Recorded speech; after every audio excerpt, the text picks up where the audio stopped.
आप हैं youth area 2.0 YouTube channel पे, जिसको सपोर्ट करता है यूथ एजुकेशन सेंटर। और आपको पता है ये यूथ इंटेलेक्चुअल कोर्स के अंतर्गत हम लोग एक प्रोग्राम चला रहे हैं, जिस प्रोग्राम में आपके सिलेबस को मैनेज करके कैसे हार्ड वर्क आपको करना है ये बताया जाता है। और जैसा कि आपको हेडिंग दिख रहा होगा, आज की class electric potential and capacitor for standard 12th and also for JEE and NEET. तो जैसे जैसे क्लास आगे बढ़ती जाएगी आपको विशेष बातें समझ में आनी शुरू हो जाएगी और आप उसे अच्छे से ग्रैब करेंगे। एक छोटा सा हमारा आपसे आग्रह होगा कि आज की जो ऑनलाइन क्लास है इसको आप ऑफलाइन क्लास से थोड़ा मिक्सअप करेंगे। क्या है इसका मतलब? इसका मतलब बहुत सरल है कि ऑफलाइन क्लास में जैसे आपसे टीचर पढ़ाने के दौरान कुछ सवाल करते हैं तो आप लपक के उसका जवाब देते हैं, उसी तरीके से मैं पढ़ाने के दौरान कुछ सवाल बीच में करते रहूंगा और ये चेक करूंगा कि क्या आप जवाब दे रहे हैं कि नहीं। ये अलग बात है कि चेक करने के लिए मैं आपके सामने अवेलेबल नहीं होऊंगा, बट मेरे कहने का मतलब ये है कि मैं जो भी सवाल या जो भी लाइन आधे पे छोड़ूंगा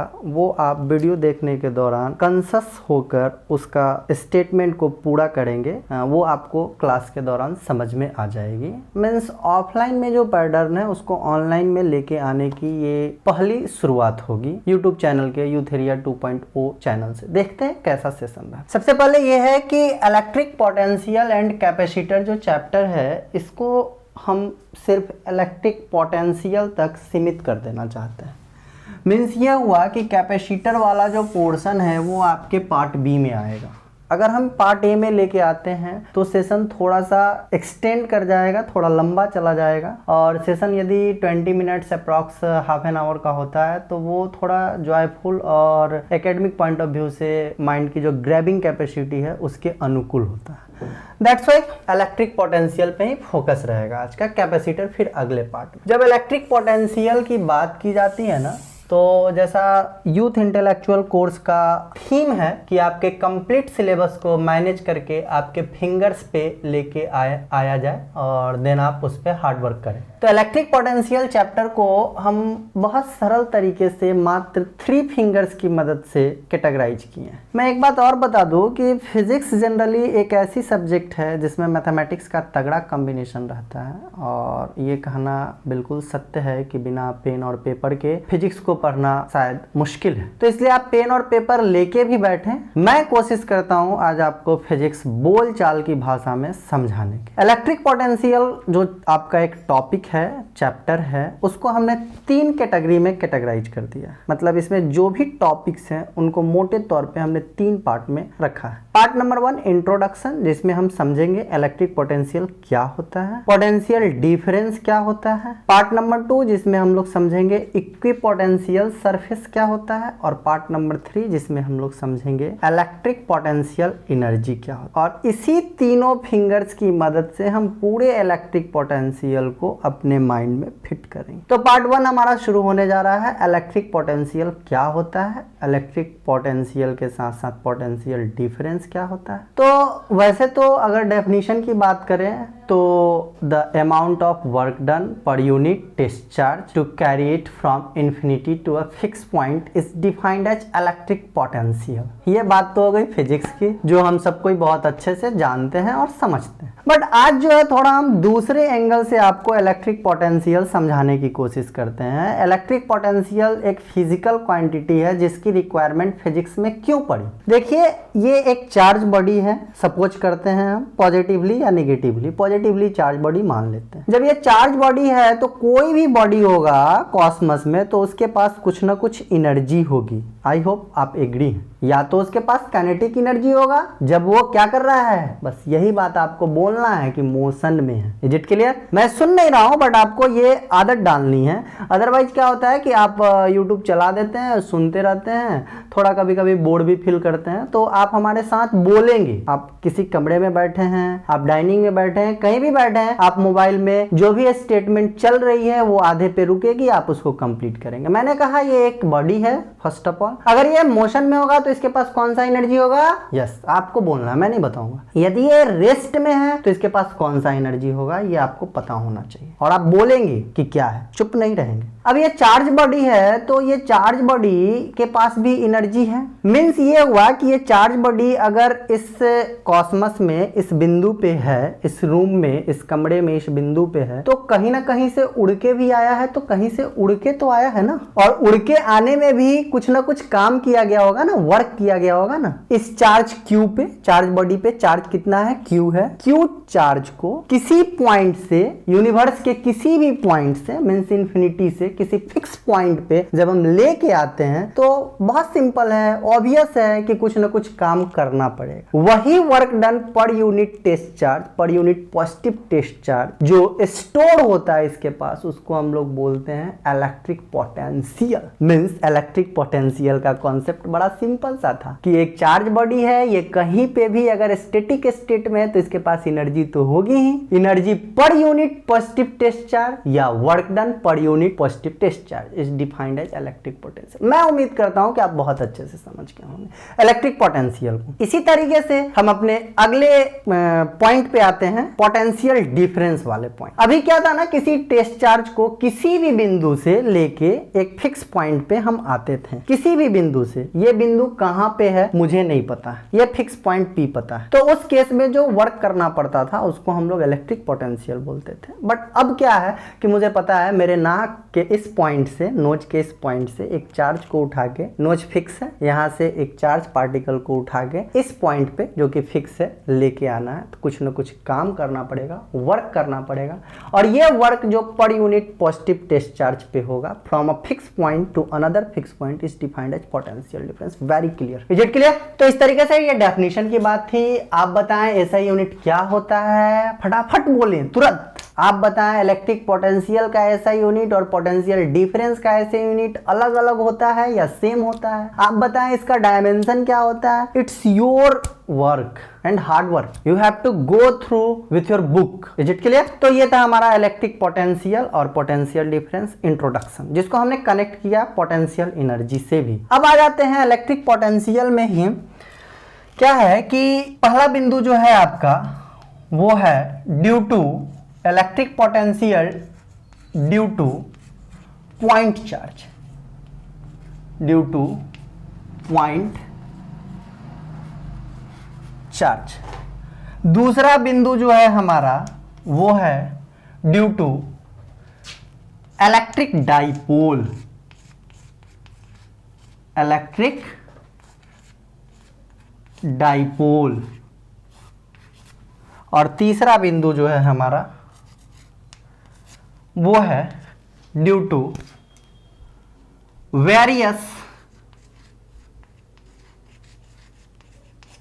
charge particle.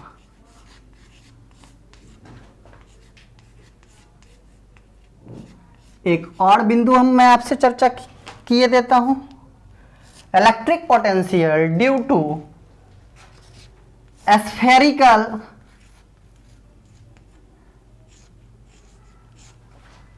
Shell, charge shell. ये पहला पॉइंट ही चल रहा है बच्चा, इलेक्ट्रिक पोटेंशियल, पोटेंशियल डिफरेंस, उसका इंट्रो, डेफिनेशन, ये सारी बातें हो गई। अब हम लोग रुक कर गए हैं electric potential due to a point charge. ये एक पॉइंट चार्ज है, इसके कारण इलेक्ट्रिक पोटेंशियल किसी पॉइंट पे कितना होगा। ये एक पॉइंट चार्ज है, ये कहां से आया है वो बात अलग रही। अब इस इलेक्ट्रिक चार्ज के कारण, पॉइंट चार्ज के कारण, सपोज कीजिए हमारे नोज पे इलेक्ट्रिक पोटेंशियल कितना होगा। तो इस पॉइंट चार्ज से नोज की बीच की दूरी आर है। मैं पहले ही बोला आज फिजिक्स बोलचाल की भाषा में, मैं कोशिश करूंगा कम से कम पेन पेपर इस्तेमाल करने का, आप मैक्सिमम इस्तेमाल करें, लिखें बातों को, बुक सामने में खोल के रखें, देन लैपटॉप या मोबाइल में वीडियो को देखें। क्लियर है बात? तो स्फेरिकल सेल हम लोग को बचा हुआ है, एक electric potential due to spherical shell. तो ये देखिए एक स्फेरिकल सेल का कॉन्सेप्ट ले लेते हैं। इस पे किसी चार्ज को इंट्रोड्यूस किए तो वो चार्ज इसके स्फीयर पे आ गया। हमने एक पॉइंट ले लिया यहाँ P1, जिसकी डिस्टेंस सेंटर से R मान लेते हैं। तो ये पूरा जो स्फेरिकल थिन शेल है, चार्ज्ड शेल है, ये एक पॉइंट चार्ज की तरह बिहेव करने लगा और ये पॉइंट चार्ज है, तो इस पॉइंट चार्ज के कारण इस पर्टिकुलर पॉइंट पे पोटेंशियल कितना होगा, आउटसाइड पोटेंशियल कितना होगा, तो वही जो जानते हैं हम लोग KQ/R। अब ये पॉइंट हम लेके चले आए इसके सरफेस पे ही, तो वहां पे कितना होगा, सरफेस पे पोटेंशियल एट सरफेस, तो KQ, चार्ज इस पे कितना है, Q है, और डिस्टेंस क्या है सेंटर से भाई, तो बड़ी यार, डन है बात। अब क्या है कि एक टेस्ट चार्ज इनर रख रहे हैं हम, यहाँ एक टेस्ट चार्ज रख रहे हैं, यहाँ एक टेस्ट चार्ज रख रहे हैं। उस टेस्ट चार्ज को जब हम यहाँ से अंदर लाएंगे तो क्या इनसाइड द शेल कोई चार्ज है जो उसको अपोज करे। पोटेंशियल कब होता है, जब हम किसी चार्ज को कहीं से लेके आते हैं और उसको कोई अपोज करता है, तभी ना पोटेंशियल का कॉन्सेप्ट है। हमको किसी चार्ज को कहीं से लेके आने में यदि कुछ काम करना पड़ रहा है, तो काम कब करना पड़ेगा, मतलब हम इसको लेके आना चाह रहे हैं, कोई इसको अपोज कर रहा है, तभी तो हमको काम करना पड़ रहा है। बात समझ रहे हैं, तो इलेक्ट्रिक पोटेंशियल का कॉन्सेप्ट।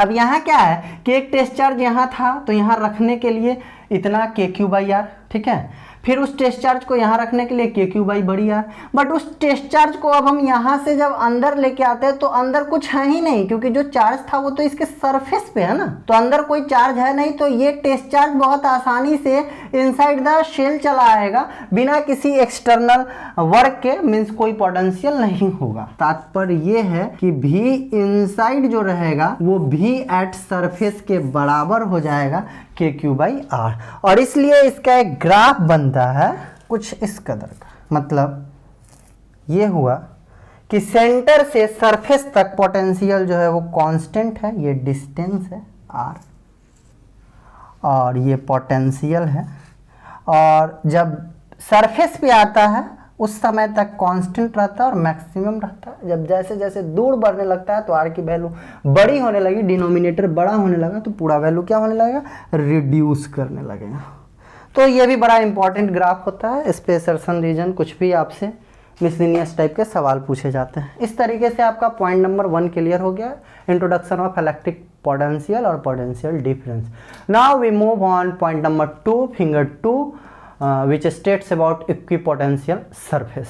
तो मैं बोर्ड थोड़ा इरेज कर लेता हूँ। जैसा कि नाम से ही आपको क्लियर है, इक्विपोटेंशियल सरफेस, एक ऐसा सरफेस जिसके हर एक पॉइंट पे पोटेंशियल इक्वल, एक ऐसा सरफेस का कॉन्सेप्ट जिसके हर एक पॉइंट पे point number 1, point number 2, P1, P2, P3, P4, P5, हर एक पॉइंट पे जो पोटेंशियल है वो बिल्कुल इक्वल है, सेम है, उसको हम इक्विपोटेंशियल सरफेस कहते हैं। इसमें समझने समझाने लायक कोई बातें हैं नहीं, बट इसके कुछ प्रॉपर्टीज हैं जो आपसे एग्जामिनेशंस में पूछ लिए जाते हैं और बड़ा कॉन्सेप्चुअल प्रॉपर्टी है। अब जैसे ये हमारा एक सरफेस है जो इक्विपोटेंशियल सरफेस है, तो इक्विपोटेंशियल सरफेस पे किसी चार्ज को P1 से P2 तक लाने में क्या कोई कार्य करना पड़ेगा, यस या नो, जल्दी। मैंने बोला ये इक्विपोटेंशियल सरफेस है, इसके किसी एक पॉइंट से दूसरे पॉइंट तक किसी चार्ज Q को मूव कराने में कोई वर्क करना पड़ेगा, तो no, there is no need of any work done to do for moving a charge Q from a point to another point on an equipotential surface. Is it clear? ये एक property भी है। दूसरा property इस equipotential surface की ये है कि इक्विपोटेंशियल सरफेस से जो फील्ड लाइंस होंगे वो परपेंडिकुलर होंगे, तो ये बहुत नॉर्मल है, इसको आप समझ रहे हैं। तीसरी बात ये है कि दो अलग अलग इक्विपोटेंशियल सरफेस यदि है तो वो दोनों एक दूसरे को इंटरसेक्ट नहीं करेंगे। ये 3 मेजर इक्विपोटेंशियल सरफेस के जो है सो प्रॉपर्टीज हैं। आपसे डेफिनेशंस आते हैं कि write down equipotential definition of equipotential surface and their properties, तो आप इसको बहुत आसान तरीके से लिखेंगे, हम उम्मीद करते हैं। और असर्शन रीजन वगैरह बहुत नॉमिनल से टॉपिक्स हैं, इस पे रहेंगे। मैं असर्शन रीजन पे इसलिए फोकस कर रहा हूँ क्योंकि नीट वाले असर्शन रीजन पे अगर कमांड करते हैं तो फिजिक्स उनको बहुत बेहतर तरीके से अच्छा मार्क्स देके अच्छा स्कोर मतलब बना के जाता है। तो ये दूसरा पॉइंट क्लियर हो गया हमारा इक्विपोटेंशियल सरफेस का। अब हम तीसरे पॉइंट की तरफ रुख करते हैं। तीसरा पॉइंट है हमारा इक्विपोटेंशियल एनर्जी, जो मैं शुरू में ही बताया था, फिर भी मैं आपको थोड़ा ब्रीफ कर देता हूं और टॉपिक भी है आपके पास। अब जैसे ये एक यूनिट पॉजिटिव चार्ज है जिसको मैं किसी पॉइंट से लेके आया हूँ, नोच पे मान लेते हैं, ठीक है। तो मुझे कुछ ना कुछ काम करना पड़ा होगा ना, बात समझ रहे। काम इसलिए करना पड़ा होगा क्योंकि इस रूम में कोई और भी चार्ज पार्टिकल, बट जब मैं एक आइडियल केस लेता हूँ तो इसको, इस पूरे कमरे में ये इकलौता चार्ज बॉडी है, इसको मुझे लेके आना है। तो आप बताएं कि क्या कुछ काम करना पड़ेगा? तो ऑब्वियस है कि ये जब आ रहा है तो इसको अपोज करने के लिए कोई दूसरा चार्ज पार्टिकल इस रूम में, कमरे में नहीं है, या अट्रैक्ट करने के लिए भी नहीं है। तो उस केस में मुझे कोई भी काम करने की जरूरत नहीं है। मतलब ये हुआ कि मेरा पहला जो पॉइंट चार्ज आता है किसी भी सिस्टम में हमारा जो पहला पॉइंट चार्ज आता है, पहला पॉइंट चार्ज Q1 आता है, उसके लिए मुझे कोई काम करने की जरूरत नहीं होती है। मीन्स ये हुआ कि W1 जो हुआ वो हमारा 0 हुआ, मुझे कोई काम करने की जरूरत नहीं पड़ी है। बात समझ रहे हैं? मैं इक्विपोटेंशियल एनर्जी की बात कर रहा हूँ तीसरे नंबर पे, तीसरे पॉइंट पे, फिर तीसरे फिंगर पे। और equipotential energy means work, energy is equivalent to work. तो इसलिए मैं वर्क की बात कर रहा हूँ, पोटेंशियल की बात नहीं कर रहा हूँ। इलेक्ट्रिक पोटेंशियल एनर्जी की बात कर रहा हूँ, इक्विपोटेंशियल एनर्जी नहीं, इलेक्ट्रिक पोटेंशियल एनर्जी की बात कर रहा हूँ। तो एनर्जी मीन्स वर्क। अब जब मैं दूसरे चार्ज को इस सिस्टम में इंट्रोड्यूस करूंगा Q2 को, तो Q1 मेरा पहले से आ रखा है और इस Q1 के कारण एक V1 नाम का पोटेंशियल जनरेट हो गया। इस Q1 के कारण एक V1 नाम का पोटेंशियल जनरेट हो गया है जो इस Q2 को अफेक्ट कर रहा है। अब जब हमारा Q2 को लाने की बारी है तो मुझे वर्क करना पड़ रहा है। कितना वर्क करना पड़ रहा है? तो Q2 और इस Q1 के कारण जो पोटेंशियल है V1, उतना काम करना पड़ रहा है। आई होप आप बहुत अच्छे से समझ रहे हैं। ये टोटल मेरा मतलब ये हो गया। तो नेटवर्क यदि हम निकालते हैं तो आप समझ सकते हैं कि नेटवर्क हमारा W1 प्लस W2, कहने का मतलब W नेट अगर हम निकालें दो चार्ज पार्टिकल वाले सिस्टम के लिए, तो मेरा हो जाएगा Q2 V1 और V1 की अगर मैं वैल्यू रख दूं तो ये Q2 V1 की वैल्यू Q1 बाई R, ये Q1 और Q2 के बीच की दूरी R है। तो इस तरीके से हमारा जो W हो गया, जिसको हम बाद में इलेक्ट्रिक पोटेंशियल एनर्जी कहते हैं, Q1 Q2 बाई R के फॉर्मेट में लिखते हैं। क्लियर हो गई बात? इसी तरीके से जब मैं तीसरा पॉइंट चार्ज भी इंट्रोड्यूस कर दूंगा ना Q3, तो उस केस में हमारे पास W1 तो फिर उतना ही रहेगा ना, W1 की वैल्यू, ये तीसरे मतलब एक ऐसा सिस्टम जिसमें 3 पॉइंट चार्ज है, तो W1 0 है हमारा। W2 नहीं बोल के मैं इसे 1-2 मतलब W2 due to 1, work on charge particle 2 due to 1, ये निकालूंगा मैं, जो निकाल चुका हूं। फिर मैं निकालता हूं work on 2 due to 1, W21, work on 2 due to 1। फिर मैं निकालता हूं वर्क ऑन 2 ड्यू टू 3। फिर मैं निकालता हूं वर्क ऑन 3 ड्यू टू 1। और इन तीनों वर्क को मैं जोड़ के निकालता हूं क्या? इन तीनों वर्क को मैं जोड़ के निकालता हूं electric potential energy of a system which consist 3 charge particle. ये आपका काम है, आप निकाल लें, मैं एक ट्रेलर दिखा दिया हूं, ठीक है। आप बुक आपके सामने खुली हुई होगी बिल्कुल, या तो NCERT या फिर कोई भी साइड बुक। मैं साइड बुक का ये इस ऑनलाइन प्लेटफॉर्म पे कोई एडवर्टाइजमेंट नहीं करूँगा, और सही भी नहीं है, क्योंकि किसके पास क्या है वो आप अपने सुविधा अनुसार लेते हैं। और उम्मीद करते हैं कि स्टेट वाइज, नेशन वाइज पे लोग देख रहे होंगे, तो आप अपने कंफर्टेबिलिटी के अनुसार जो लैंग्वेज जिस राइटर की समझ में आए वो लैंग्वेज का इस्तेमाल करें। डन है बात? तो इस तरीके से हमने इलेक्ट्रिक पोटेंशियल को मोटे मोटे तौर पे खत्म कर दिया। कुछ बातें और भी हैं, जैसे इलेक्ट्रिक डाइपोल को जब आप एक्सटर्नल यूनिफॉर्म फील्ड में रखते हैं तो उस केस में क्या होता है, इलेक्ट्रिक पोटेंशियल की वैल्यू क्या होती है, तो वो आप थोड़ा बुक से गो थ्रू करें। मेरा काम था आपके काम को मैनेज करना, तो मैंने फिर आपको एक धीमे समाचार चैनल की तरह समझा दे रहा हूं कि electric potential and capacitor chapter था, मैंने पहले कैपेसिटर को साइड कर दिया, वो अगले सेशन में आएगा। इलेक्ट्रिक पोटेंशियल हमारे इस सेशन का पार्ट है, जिसको हमने 3 फिंगर्स पे प्लेस किया। पहला फिंगर जो था हमारा वो इंट्रोडक्शन इलेक्ट्रिक फील्ड और पोटेंशियल डिफरेंस का। इसी में हम लोगों ने बहुत सारा ये देखा कि electric potential due to point charge, due to electric dipole, due to principle of superposition भी बोल सकते हैं, मल्टीपल चार्ज। फिर इसी में हम लोगों ने देखा due to thin spherical charge shell, ये था मेरा फिंगर 1। फिर finger 2 equipotential surface, then finger 3 electric potential energy. इस तरीके से हमने इलेक्ट्रिक पोटेंशियल को कवर करने की कोशिश की। एक छोटा सा चलते चलते मैं बता दूं, आप इलेक्ट्रिक चार्ज एंड फील्ड वाले चैप्टर में इलेक्ट्रिक फील्ड पढ़े रहते हैं और यहाँ पे आप इलेक्ट्रिक पोटेंशियल पढ़ते हैं, तो उसमें एक बड़ा अच्छा प्यारा संबंध होता है माइनस dV/dr। मतलब इलेक्ट्रिक पोटेंशियल जो इलेक्ट्रिक फील्ड जो होता है वो ग्रेडियंट ऑफ इलेक्ट्रिक पोटेंशियल होता है। ये dr मतलब डिस्टेंस है, माइनस dV/dr। इलेक्ट्रिक फील्ड बराबर V/r भी आप बोलते हैं। ये माइनस साइन क्या बताता है कि इलेक्ट्रिक फील्ड लाइंस जो होते हैं वो positive charge to negative charge, पिछला सेशन आप देखें तो समझ में आएगा। ये कनेक्टिंग पॉइंट है चैप्टर 1 और चैप्टर 2 का। इलेक्ट्रिक फील्ड और इलेक्ट्रिक पोटेंशियल दो फिजिकल क्वांटिटीज का कनेक्टिंग पॉइंट है, तो पिछला वीडियो देखना जरूरी है ये 2 मिनट की बात को समझने के लिए। और अगर आप समझ रहे हैं तो अच्छी बात है। इलेक्ट्रिक फील्ड जो होता है वो पॉजिटिव से नेगेटिव की तरफ होता है, तो ये वही नेगेटिव साइन बता रहा है कि इलेक्ट्रिक फील्ड जो है वो डिटोरियोरेट कर रहा है जिधर पोटेंशियल डिक्रीज कर रहा है। मीन्स निगेटिव पॉइंट की तरफ, निगेटिव टर्मिनल की तरफ पोटेंशियल कम होगा, तो इलेक्ट्रिक फील्ड लाइंस भी उधर क्या होगा, कम होगा। इलेक्ट्रिक फील्ड लाइंस किधर ज्यादा होगा, पॉजिटिव की तरफ। तो ये नेगेटिव साइन का भी जो फिजिकल सिग्निफिकेंस था वो मैंने आपको बता दिया।